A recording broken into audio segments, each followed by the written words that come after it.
Alors que nous pensions une fois encore que la franchise était définitivement terminée, la planète des singes revient dans un nouveau royaume.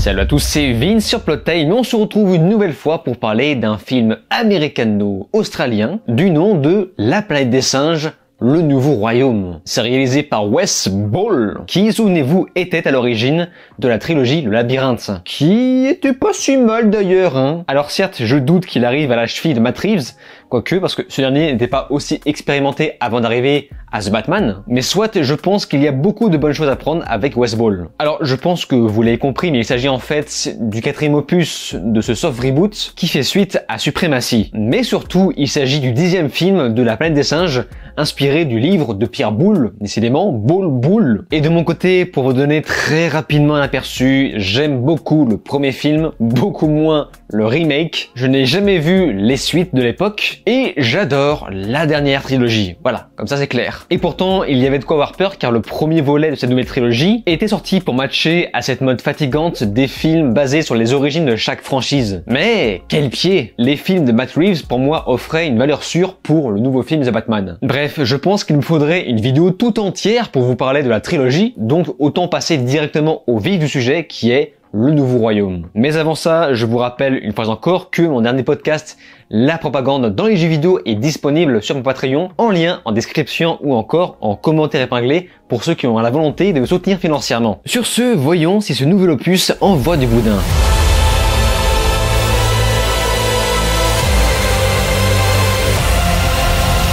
Nous nous retrouvons plusieurs générations après Caesar. Vous gravez les formules d'usage et vous signez Caesar.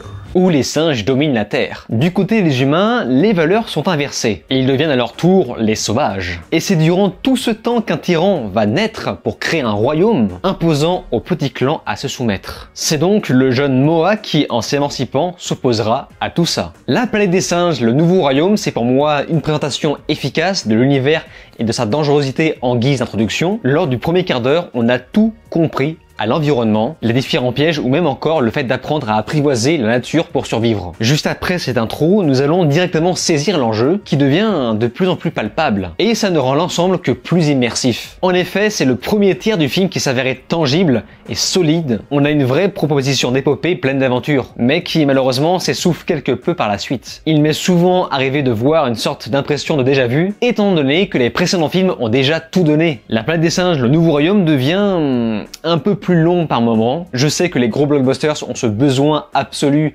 de proposer des films entre 2 et 3 heures aujourd'hui, mais là quand même, je vous cache pas que j'ai eu l'impression que 15 minutes était carrément trop. Et le tout se boucle sur une fin douce amère qui amorce une potentielle suite en cas de succès. Je pense qu'on l'a tous compris. Ça paraîtra évident pour certains, beaucoup moins pour d'autres, mais dans cette suite, les singes parlent plus couramment par rapport au film précédent. Et je vous cache pas que ça m'a fait un petit peu bizarre, même si on s'y habitue très vite. Alors forcément, qui dit suite qui se déroule plusieurs générations plus tard, dit forcément film avec de nouveaux personnages. Et autant dire que le personnage de Moa est la réussite de ce film, mais à côté on n'a pas énormément le temps de développer tous les autres. Donc le film va compenser ça par le caractère de chacun. Ça marche sur certains, mais beaucoup moins sur d'autres, hélas. Heureusement que dans tout ça, on a un méchant qui fait bien flipper, et c'est toujours ça de prix. L'un des rares êtres humains qui sera mis en avant dans ce film sera donc Freya Allan, alias, souvenez-vous, Ciri dans la série The Witcher de Netflix, qui a visiblement décidé de faire partie de cette course aux meufs qui se dessapent le plus possible pour se faire remarquer lors des premières. Mais en fait, moi, je la trouve beaucoup trop jolie pour ce type de rôle. Mais bon, on va dire que c'est un hommage par rapport au premier film qui lui aussi mettait en avant des femmes, mais vraiment des espèces de mannequins dans un univers post-apo, ça n'avait aucun sens. Mais l'hommage est peut-être allé un peu trop loin car... Et attention, je spoil,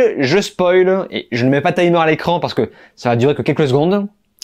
Donc voilà, je vous laisse prendre conscience que je vais spoiler parce qu'apparemment on s'est plaint que je passe trop rapidement à la partie spoilers, donc voilà, je vous laisse tranquillement vous gratter le cul, voilà.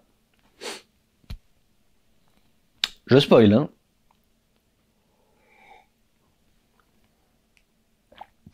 Oui, c'est un nouveau verre, hein.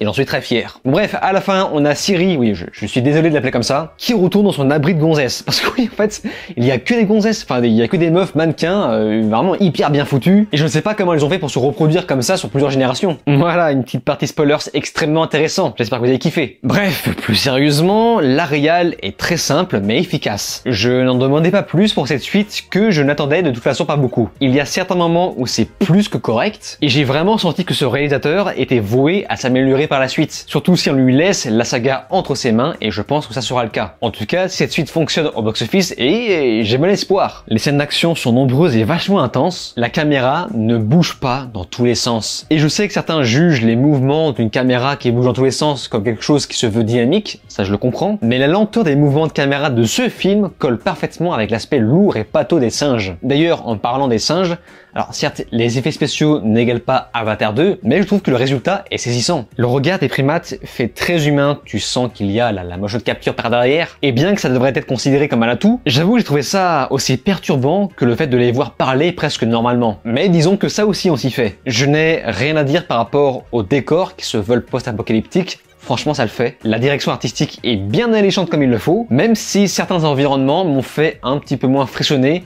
que ceux des précédents films, notamment Suprématie.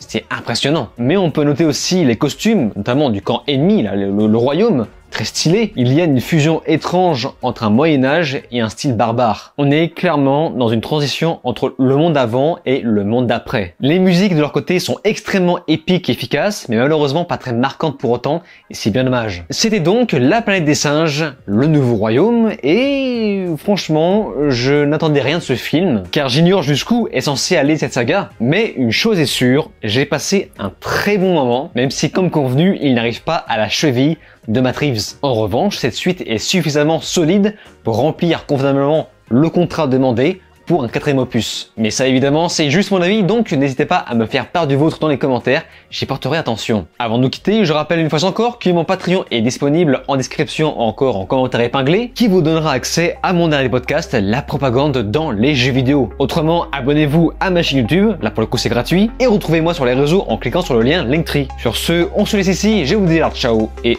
à la prochaine.